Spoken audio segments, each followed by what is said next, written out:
Film एक सफल और अविश्वसनीय रूप से आकर्षक व्यवसायी जॉनी के रूप में सामने आती है, जो अपने दिन की शुरुआत सुबह की दौड़ से करता है, जो परिष्कार की छवि पेश करता है।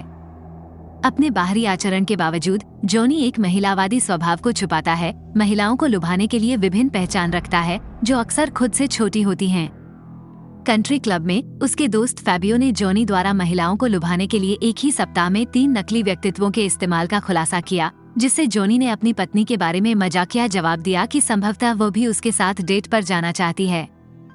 बाद में अपने दोस्त और डॉक्टर डेरियो के साथ दोपहर के भोजन के दौरान जॉनी को धोखे के माध्यम से महिलाओं की थका देने वाली खोज के बारे में सवालों का सामना करना पड़ता है। डेरियो ने अपने 50वें जन्मदिन पर प्रकाश डालते हुए उसे एक परिपक्व महिला के साथ घर बसाने पर विचार करने की सलाह दी। जॉनी की मां के बारे में ज्ञानी के एक कॉल से उनकी बातचीत बाधित होती है। सुलह की उम्मीद में डेरियो तब चौंक जाता है जब जॉनी को पता चलता है कि उसकी मां का निधन हो गया है। दोपहर के भोजन के बाद जॉनी कब्रिस्तान की ओर भागता है, लेकिन गलती से एक फिलिपिनो जुलूस में शामिल हो जाता है और सही अंतिम संस्कार स्थल का पता लगाने से पहले जल्दबाजी में माफी मांगता है। समारोह के दौरान जॉनी के जुड़वां भाई ने भावभीनी विदाई दी, लेकिन जॉनी ने अपना भाषण छोड़ दिया, जिससे सूक्ष्म नस्लवाद का खुलासा हुआ, क्योंकि वह फिलिपिनो व्यक्तियों का संदर्भ देते हुए व्यापक इशारे करता है, जो अक्सर नौकरानियों के रूप में कार्यरत होते हैं। जैसे ही अंतिम संस्कार समाप्त हुआ, जॉनी का भाई उसे अपनी दिवंगत मां के घर की चाबियां सौंपता है, जो जॉनी के लिए एक अप्रत्याशित और जटिल यात्रा की शुरुआत का प्रतीक है। भावनाओं को जगाने वाली पारिवारिक तस्वीरों से घिरा जॉनी अपनी दिवंगत मां की व्हीलचेयर पर बैठा है और खुद को पुरानी यादों में डुबो रहा है। अतीत से जुड़ते हुए वो उसका पुराना रेडियो चालू करता है और एक परिचित गीत पर थिरकने लगता है। अप्रत्याशित रूप से एलिसिया, एक युवा सुंदरी और नया पड़ोसी, चुपचाप अंदर आता है, जिससे वो चौंक जाता है। एलिसिया, जो एक नर्सिंग होम में विकलांग व्यक्तियों की सहायता करती थी, जॉनी को किसी भी चीज की आवश्यकता पड़ने पर स्वेच्छा से मदद करने की पेशकश करती है। मौके का फायदा उठाते हुए जॉनी, एक चालाक खिलाड़ी, तुरंत विकलांग होने का नाटक करता है। काम के अगले दिन एक बैठक के दौरान उनका क्रूर व्यवसाय व्यक्तित्व सामने आता है, जहां वो अपनी टीम को चेतावनी देते हुए इस बात पर जोर देते हैं कि उनकी स्नीकर कंपनी हाई स्पीड सिर्फ जूते नहीं बल्कि जीवन शैली बेचती है। जब नई प्रशिक्षु जूलिया विकलांग ग्राहकों से जुड़ने के लिए पैरालंपिक एथलीटों को शामिल करके विपणन में विविधता लाने का सुझाव देती है, तो जॉनी उपहास करते हुए कहते हैं कि उनके ग्राहक इंस्टाग्राम के प्रभावशाली लोग हैं, न कि वे जो अपने पूरे जीवन में मुश्किल से एक जोड़ी जूते का उपयोग करते हैं। एक उदाहरण स्थापित करते हुए उसने जूलिया को मौके पर ही नौकरी से निकाल दिया। बैठक के बाद जॉनी अपनी नकली विकलांगता का उपयोग करते हुए अपने सहायक लुसियाना से पुराने कपड़ों का एक बैग प्राप्त करता है और अपनी दिवंगत मां के घर वापस चला जाता है। अपनी मनगढ़ंत विकलांगता का फायदा उठाते हुए वह एलिसिया को अपनी रसोई में कॉफी का प्रस्ताव स्वीकार करने के लिए दोषी ठहराता है। कॉफी के दौरान जॉनी को गंभीर रिश्तों के बजाय लापरवाह एकल जीवन के लिए एलिसिया की प्राथमिकता का पता चलता है।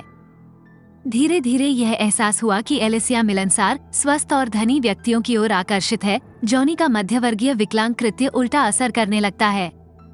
जैसे ही एलिसिया कॉफी के बाद चली जाती है, जॉनी को लगता है कि उसका मौका हाथ से निकल गया है, जिससे उसे अपनी भ्रामक रणनीति का पुनर्मूल्यांकन करना पड़ता है। घटनाओं के एक आश्चर्यजनक मोड़ में जॉनी ने साहसपूर्वक खुद को हाई स्पीड के मालिक के रूप में प्रकट किया, जिसके पूरे यूरोप में 148 स्टोर और एक भव्य विला है। एलिसिया थोड़ा अचंभित हो जाती है, जल्दी से अपने आचरण को समायोजित करती है और रविवार को अपने देश के घर पर दोपहर के भोजन के लिए निमंत्रण देती है। उत्सुकता से जॉनी ने एक सुखद मुलाकात की कल्पना करते हुए निमंत्रण स्वीकार कर लिया। निर्दिष्ट रविवार को जॉनी पते पर पहुंचता है, लेकिन दूर पार्क करने का विकल्प चुनता है। बारिश की आशंका से वो रेनकोट पहनता है और काफी कठिनाई से गाड़ी चलाकर घर जाता है। अंदर वह एलिसिया के परिवार से मिलता है, जिसमें ऑक्सीजन सपोर्ट पर उसकी दादी, उसका भाई और उसके माता पिता शामिल हैं। कथानक तब और सघन हो जाता है जब एलिसिया की बहन चियारा एक कार में आती है। शुरू में उसकी सुंदरता से मोहित होकर जॉनी का उत्साह कम हो गया, क्योंकि उसे पता चला कि चियारा भी व्हीलचेयर का उपयोग करती है। सच्चाई उसके सामने प्रकट होती है। एलिसिया ने उसे अपने लिए नहीं बल्कि अपनी विकलांग बहन से मिलाने के लिए आमंत्रित किया था। दोपहर के भोजन के बाद जॉनी और चियारा बाहर बातचीत में लगे। चियारा ने खेल के प्रति अपने प्यार और वायलिन वादक के रूप में अपने पेशे का खुलासा किया। बिना किसी दिलचस्पी के लेकिन विनम्र होने का प्रयास करते हुए जॉनी ने ज्यादा योगदान दिए बिना सिर हिलाया। रोम में वापस जब जॉनी अपने दोस्तों के साथ चियारा के साथ अपनी मुलाकात साझा करता है तो उसका डॉक्टर मित्र डारियो चियारा के व्यक्तित्व के बारे में पूछता है, जबकि अन्य लोग उसके आकर्षण के बारे में पूछते हैं। जॉनी अपनी सुंदरता को स्वीकार करते हुए विकलांग लड़कियों में किसी भी दिलचस्पी को खारिज करती है। इस बीच एलिसिया जॉनी का रेनकोट लौटाने के लिए उसकी दिवंगत मां के घर जाती है। इसके बजाय जॉनी के धोखे से अनजान उसका सामना उसके भाई से होता है। एलिसिया ने बोत्सवाना में जॉनी के कथित दान कार्य के बारे में विवरण साझा किया और उसकी स्पष्ट विकलांगता के प्रति सहानुभूति व्यक्त की। जॉनी के झूठ के जटिल जाल के बाद उसका भाई अचंभित हो जाता है, लेकिन धोखे को तुरंत उजागर न करने का फैसला करते हुए साथ निभाता है। हालांकि वो अंततः जॉनी को झूठ के बारे में बताता है और उससे आग्रह करता है कि वो इतना नीचे न गिरे। बेपरवाह जॉनी ने अपने भाई के गंजेपन का मजाक उड़ाते हुए बातचीत को टाल दिया। मुठभेड़ से प्रभावित हुए बिना जॉनी ने चियारा को निमंत्रण देने का फैसला किया और एक ध्वनि मेल छोड़ते हुए उसे शनिवार के लिए बुलाया। उसे आश्चर्य हुआ। अगली सुबह चियारा उसके कार्यालय में अप्रत्याशित रूप से आई। अपने कार्यालय में व्हीलचेयर के बिना सावधानी बरतते हुए जॉनी अजीब तरह से अपने डेस्क पर बैठ जाता है। शनिवार को आने में असमर्थ चियारा ने उसे उस दिन बाद में विकलांग व्यक्तियों के लिए अपना टेनिस टूर्नामेंट देखने के लिए आमंत्रित किया। चियारा को प्रभावित करने के लिए उत्सुक जॉनी ने विकलांग एथलीटों के लिए अपनी कंपनी के समर्थन के बारे में एक कहानी गढ़ी। अपनी व्हीलचेयर में वो चियारा के सराहनीय टेनिस कौशल को देखता है, वास्तव में उसके प्रदर्शन से प्रभावित होता है। मैच के बाद वो उसे अपने विकलांग दोस्तों के साथ दोपहर के भोजन के लिए आमंत्रित करती है। हालांकि दोपहर के भोजन में एक अप्रत्याशित मोड़ आता है। जॉनी अपनी कथित विकलांगता के बारे में लगातार सवालों से अभिभूत महसूस करता है। उस रात उसे एक दुस्वप्न का अनुभव होता है। अगले दृश्य में जॉनी ट्यूरिन के लिए उड़ान भरता है, जहां चियारा अपने ऑर्केस्ट्रा के साथ प्रदर्शन कर रही है। अपनी चाल को बनाए रखने के लिए दृढ़ संकल्पित होकर वो स्थानीय स्तर पर एक इलेक्ट्रिक व्हीलचेयर खरीदता है और थिएटर में बालकनी की सीट सुरक्षित करता है। पहली बार जॉनी वास्तव में शास्त्रीय संगीत से प्रभावित हुआ है। संगीत कार्यक्रम के बाद उसने चियारा को आश्चर्यचकित कर दिया, जो ट्यूरिन में उसकी उपस्थिति के कारण पर सवाल उठाती है। अपना दिखावा बनाए रखने के प्रयास में जॉनी काम के लिए पास में होने के बारे में झूठ बोलता है और दावा करता है कि उसकी यात्रा आकस्मिक थी। एक भव्य महंगे रेस्तरां में जियानी चियारा के सामने अपने धोखे को कबूल करने का प्रयास करता है, लेकिन आखिरी क्षण में वो पास में होने के बारे में झूठ बोलने की बात स्वीकार करके भटक जाता है। इलेक्ट्रिक व्हीलचेयर के साथ अनाड़ी ज्ञानी की अजीबता स्पष्ट है, क्योंकि वो रात के खाने की बातचीत के दौरान लगातार टेबलों से टकराता रहता है। रात के खाने के बाद चियारा उसे अपने होटल में ले जाती है, जहाँ वे एक चुंबन साझा करते हैं। हालांकि वह आगे की अंतरंगता को रोक देती है, जिससे जियानी निराश हो जाती है। ट्यूरिन से लौटने पर जियानी अपने दोस्त डेरियो से पैराप्लेजिया के अंतरंग पहलुओं के बारे में पूछताछ करते हुए सलाह लेता है। बातचीत की दिशा का अनुमान लगाते हुए डारियो ने भौतिक पहलुओं की व्याख्या करते हुए सुझाव दिया कि जियानी अपनी उम्र के कारण कुछ अपेक्षाओं को भूल जाता है। इससे प्रभावित हुए बिना ज्ञानी ने मजाक मजाक में सलाह को नजरअंदाज कर दिया। अगले दृश्य में जॉनी चियारा को अगले दिन रात के खाने पर आमंत्रित करता है और साथ ही साथ एक और लड़की को लेने की योजना बनाता है, जिससे वो सुबह की दौड़ के दौरान मिला था। इस बीच चियारा ने अपनी बहन के साथ दिल से दिल की बातचीत साझा की, आभार व्यक्त किया कि जियानी उसे एक दया के मामले के बजाय एक संपूर्ण महिला के रूप में देखती है। जॉनी के विशाल घर में चियारा की यात्रा के दौरान व्हीलचेयर में जियानी की अनाड़ीपन स्पष्ट है। रात्रि भोज में जियानी ने क्रिस्टोफर रीव्स जैसी दुर्घटना के बारे में एक कहानी गढ़ी, जिसे चियारा ने रीव्स के गर्दन से नीचे के पक्षाघात के बारे में सही किया। जियानी अजीब तरह से दावा करता है कि वह टट्टू से गिर गया है और मूड को अच्छा करने की कोशिश में वो चियारा को रबर नूडल और पानी से भरे भोजन कक्ष के साथ आश्चर्यचकित करता है। पानी में भारहीन तैरते हुए जुनून प्रज्वलित होता है, जो एक अंतरंग क्षण की ओर ले जाता है। पानी सूखने के बाद चियारा ने खुलासा किया कि उसे अपने पैरों के नीचे कोई संवेदना नहीं है। भावुक और हैरान दिख रहे ज्ञानी ने बताया कि उन्होंने भी इसे केवल अपने माथे पर महसूस किया था। जब चियारा सो जाता है तो ज्ञानी अपने दोस्तों के साथ उनके संबंध के बारे में शेखी बघारने की इच्छा से प्रेरित होकर अवसर का लाभ उठाकर दोनों की सेल्फी लेता है। चियारा की एक तस्वीर पर फैबियो के साथ शर्त जीतने के बारे में उत्साहित जियानी इस तथ्य को छिपाती है कि चियारा को अपने पैरों के नीचे कुछ भी महसूस नहीं हो रहा है। माहौल तब बदल जाता है जब नाइट ड्रेस पहने फैबियो की पत्नी अनजाने में शराब का गिलास तोड़ देती है और एक विकलांग व्यक्ति की तरह अनाड़ी होने का मजाक में जिक्र करती है। नाराज लेकिन सच्चाई उजागर करने को तैयार नहीं, ज्ञानी ने उसे जाने के लिए कहा। ज्ञानी और चियारा के बीच संचार के बिना दिन बीत जाते हैं, लेकिन जीवन के प्रति ज्ञानी के दृष्टिकोण में परिवर्तन आना शुरू हो जाता है। जियानी ने लुसियाना से उस इंटर्न को वापस बुलाने के लिए कहा जिसने पैराप्लेजिक एथलीटों के लिए मार्केटिंग का विस्तार करने का सुझाव दिया था।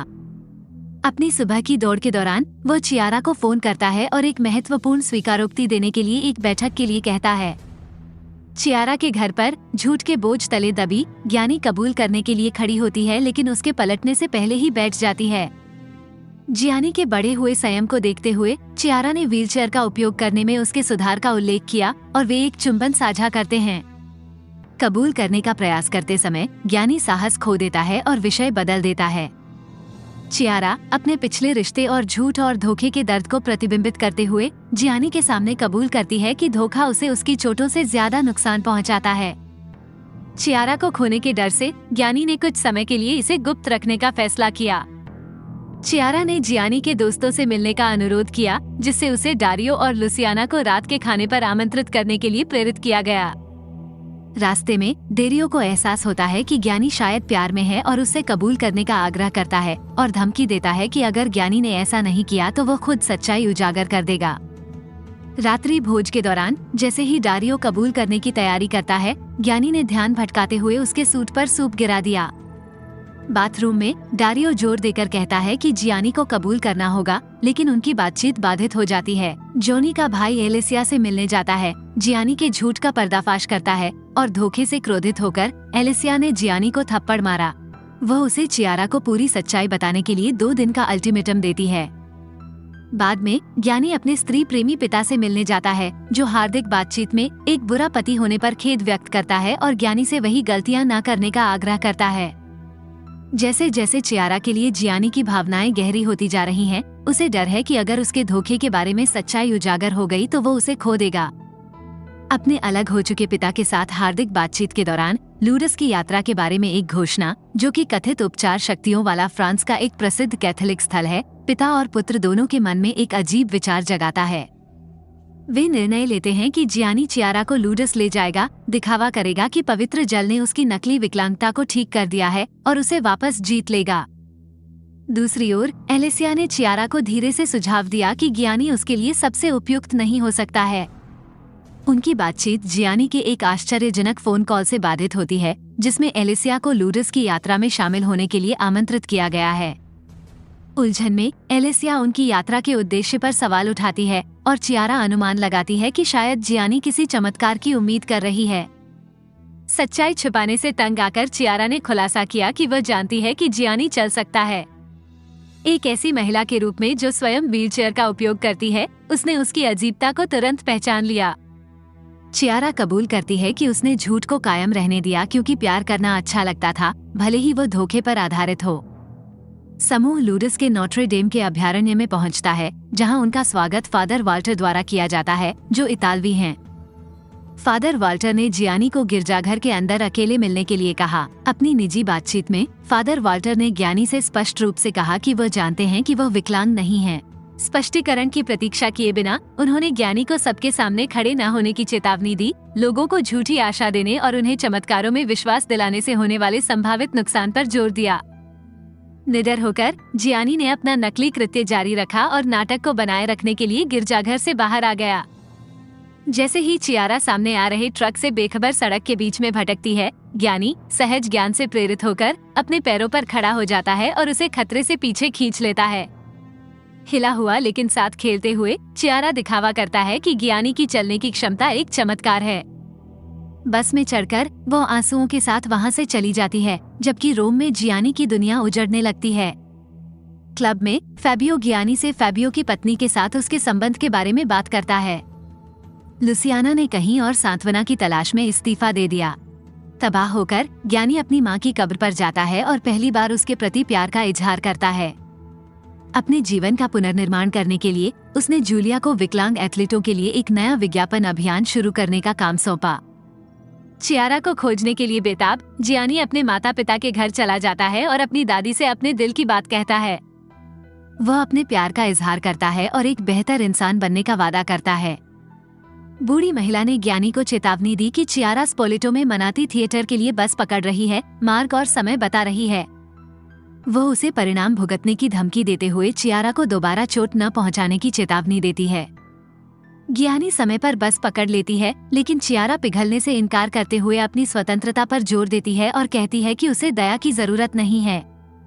उसकी विनती को नजरअंदाज करते हुए वह बस को आगे बढ़ने के लिए कहती है। अगले दृश्य में अपराध बोध से ग्रस्त जियानी रोम में तब तक भागता है जब तक वो गिर नहीं जाता। उसे आश्चर्य हुआ जब चियारा अपनी व्हीलचेयर में उसके पहले बहाने की नकल करते हुए प्रकट हुई। अतीत को भूलने का निर्णय लेते हुए वो उसे गले लगा लेती है और उसे अपनी गोद में बिठा लेती है। अंतिम दृश्य में ज्ञानी ने अपने भाई के साथ अपना 50वां जन्मदिन मनाया, जो अब एलिसिया और चियारा के परिवार को डेट कर रहा है। जैसे ही ज्ञानी ने चियारा को अपनी बाहों में उठाया, धीरे धीरे नृत्य किया, अतीत के धोखे के सामने मुक्ति, प्रेम और स्वीकृति का प्रतीक।